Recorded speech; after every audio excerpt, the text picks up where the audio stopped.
thing that's nice about living in New England is that you're never far away from an old historic house like this one, a Shaker house that dates to 1790. And inside there's a nice piece I want to show you. Come on.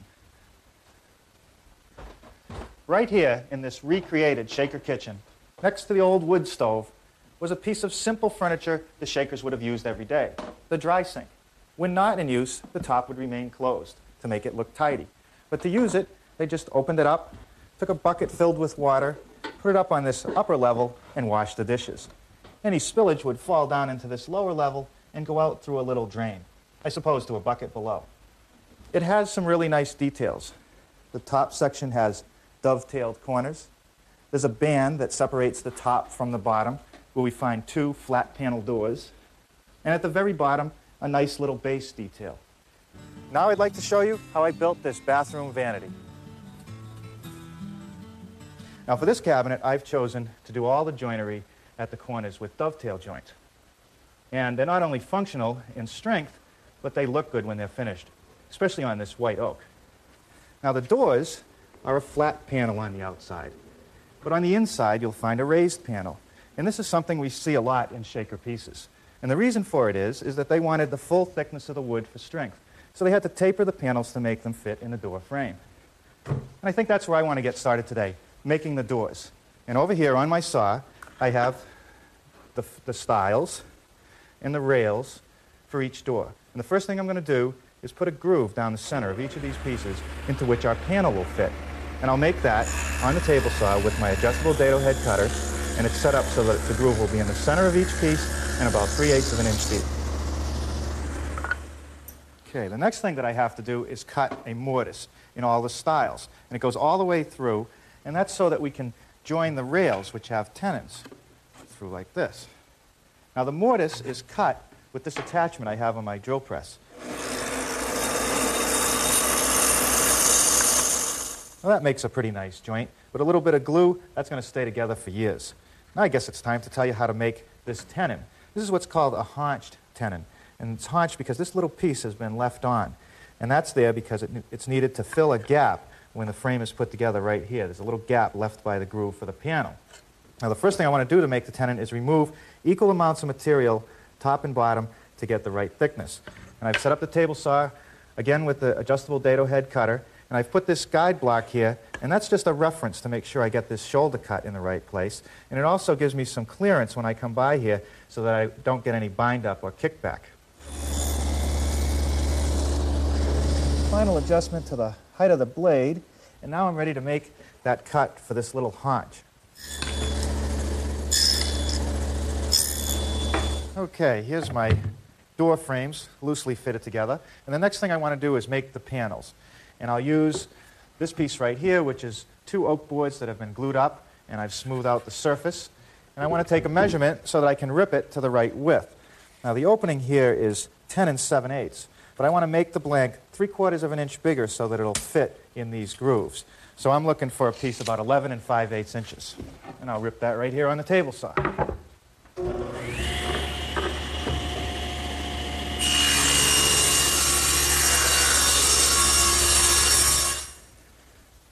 All right, the next thing I want to do is cross-cut my panels to length. And I suppose I could use the standard T-square that comes with the saw, but the problem is that the larger the board and the heavier it is, the more the chance of wandering like this and not getting perfectly square cuts. So I'm going to use my old homemade panel cutter. Let me show you how it works. It's just a big version of the T-square, and it has a hardwood piece on the bottom which fits in the standard groove of the saw, and then there's a piece of plywood with a fence on it, and it's at perfect 90-degree angle to the saw blade, so I know I'm going to get square cuts every time.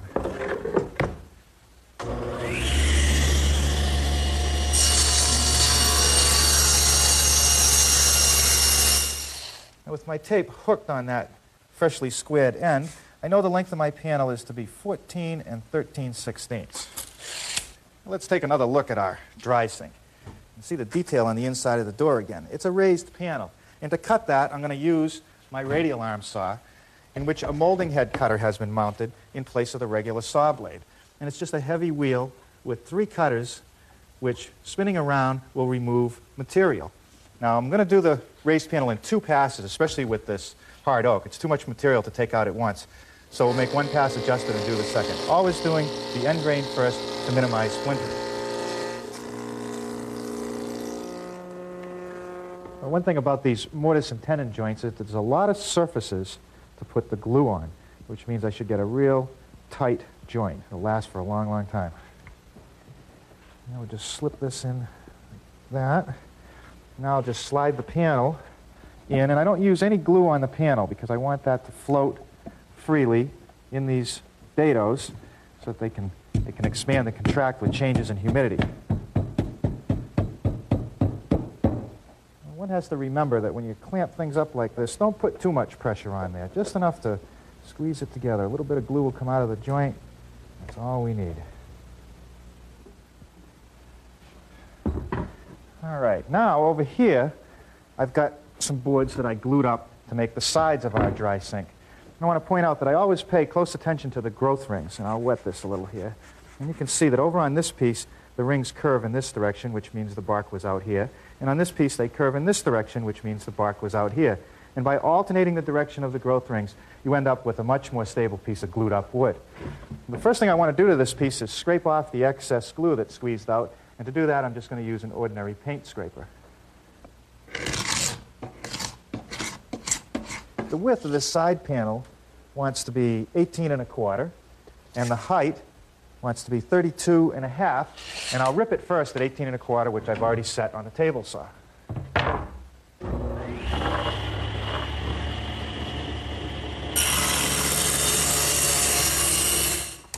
Now I'll just cross-cut the sides to the right height, and boy, this panel cutter really comes in handy with pieces this size.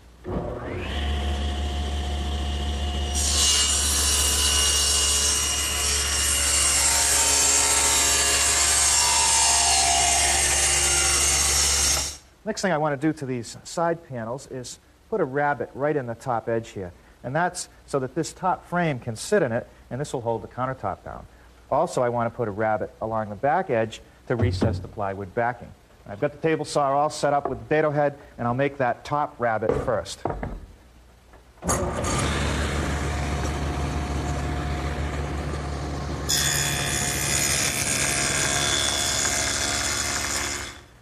Now this top frame is made from 2-inch pine, the long pieces being grooved the entire length, and then these short pieces have little tongues which fit into that groove. Let's make the grooves first.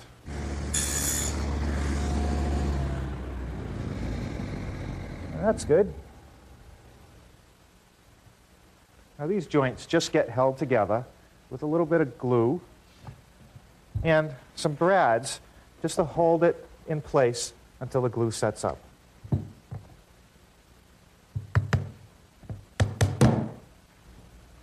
Well, now let's take a look underneath our dry sink. And you'll see that the bottom and the sides are attached to this pine frame. And there's really not much fancy about this. Just a little bit of glue and ordinary butt joints fastened together with a few screws.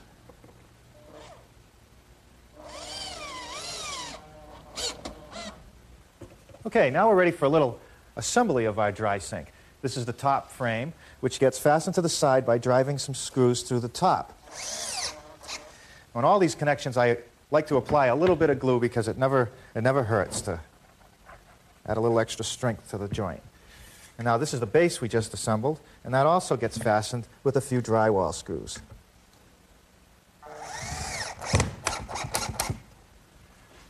And now for the bottom shelf, a little glue. It's just a piece of 5/8 plywood. Drop down in place, holding it flush with the front of the side panel. And I'll just secure that with some finish nails, 6-penny finish nails. I don't want to really see the screw heads in here.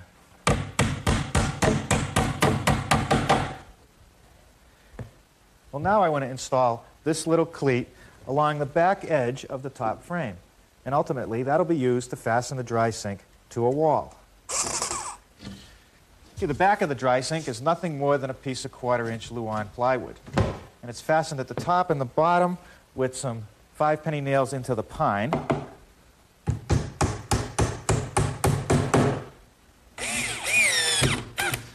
And on the sides, where it would be real difficult to drive nails in the oak, I'm using screws, being sure to pre-drill some holes. Well, now I need to build this projection of our dry sink and make the dovetail joints.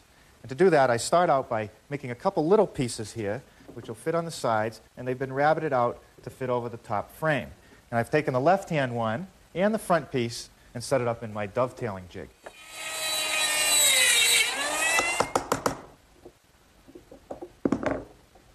Okay. Now you'll notice that when I made the front piece here, I didn't dovetail all the way to the top of it. And that's so that when it's assembled, I didn't want this rabbited joint to show through. That fits good. Now a little bit of glue on these dovetails, and I'll be ready to attach it to the dry sink frame.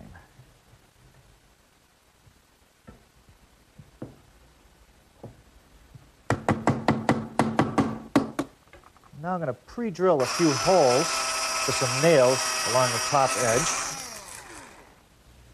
Apply a little bit of glue.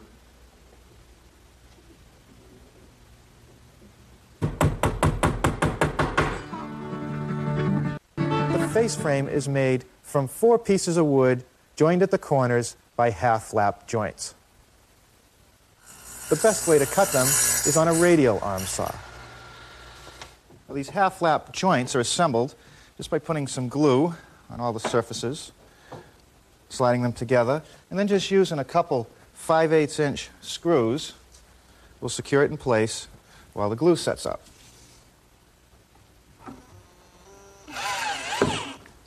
Okay, some glue applied to the edges of the side panels and a little bit to that bottom piece of plywood. And you just set the face frame in the glue. And I found that working with any hardwood, especially this oak, you want to pre-drill for any nails or screws. Now let's see, I guess the next thing I want to do is work on this base right here. So let's take a look back at the prototype. And you'll see it's just 1x4 oak that goes around the corners with dovetail joinery.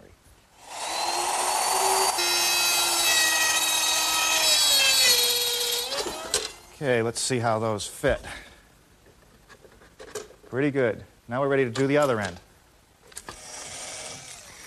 Okay, I just pre-drill some holes through the oak and secure the base in place with some small finish nails. Next, I want to put a little edge on this base. And to do that, I'm going to use my router with a chamfering bit. It's just a bit at a 45-degree angle, and this little roller bearing here is just a guide so it won't mar the work. Well, now I'm ready to get started hanging the doors. Let's go back and look at our prototype. The doors are hung in place with these little hinges right here. And the one that's on the stile is mortised. In other words, I took a knife and a chisel and carved out the wood so it would sit flush. And the one on the door is surface mounted. Now, the reason I didn't mortise the one on the door was because if I had, this gap might have been too small, and I would stand the chance of the door becoming hinge bound. Now, to chisel these in, or set them in, what I like to do is screw the hinge right to the stile in the location that it's going to be. That way it's easier to hold. It holds itself in place. Then I'll take a sharp utility knife and trace the outline of the hinge. And then I'll take it out.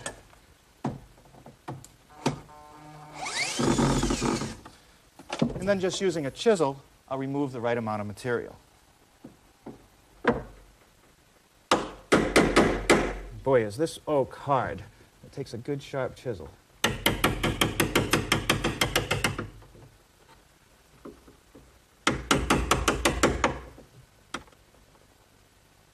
Okay, that fits pretty good. 3 more to go. Well, even though this hinge is just surface mounted to the door, I don't think I'll have any problems because it's light enough. The hinge is nice, though, because it allows the door to open 180 degrees. And now what we ought to do is just check the fit between the 2 doors. And I think that looks pretty good. And now we're ready to start working on the top. Now the top for our dry sink cabinet is made from high-pressure laminate, which is bonded to a piece of particle board. In fact, this is high-density particle board, especially made for countertops. Now, because I don't want just 3/4 of an inch of thickness around the edge, I want this to be about 1.5 inches, the first thing I'm going to have to do is build up the thickness of this particle board. And to do that, I'm just going to use some 1x2 pine, applied around the edges with some glue and screws. Okay, that takes care of building up the edge. Now the next thing I want to do is make this oak band that'll go around the edge, and that also has a dovetail joint at the corners. Okay. Yeah, the perfect dovetail every time. Let's try this out on the plank. Oh, good. That fits together good. Now I'll just glue up the joints and attach it to the top.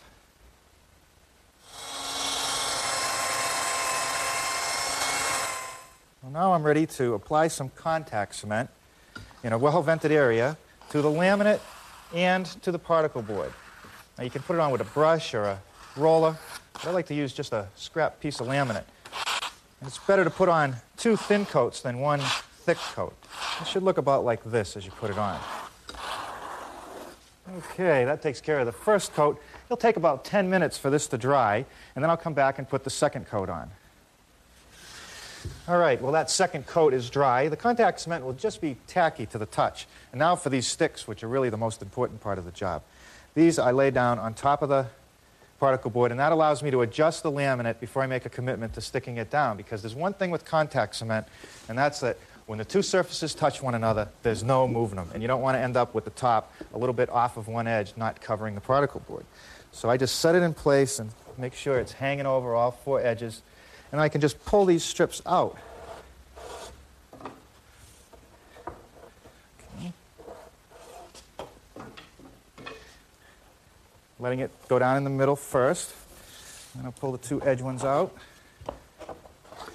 And now I'm just going to take a little roller and start in the middle and roll out to the edges, making sure that I have a good bond and I roll out any air bubbles that might be under there. Well, now I'm ready to trim off the excess laminate around the edges. And to do that, I use my router with the laminate trimming bit. And that's just a cutter with a couple carbide edges and a little ball bearing which guides it along so that it cuts just the laminate and not the wood along the edge.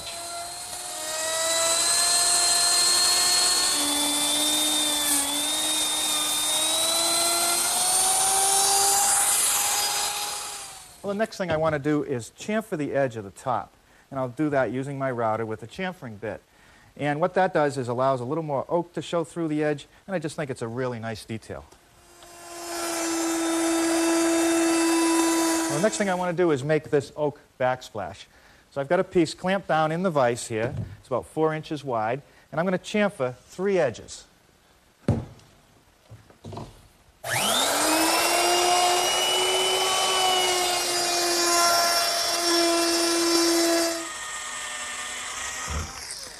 Okay, I've just drilled 3 holes along the back edge of the counter, and they're for these screws, which I'll put in from underneath, and they will secure the backsplash in place, like that. Okay, well now, before I put the knobs on the doors, or put a sink in this top, let's finish it.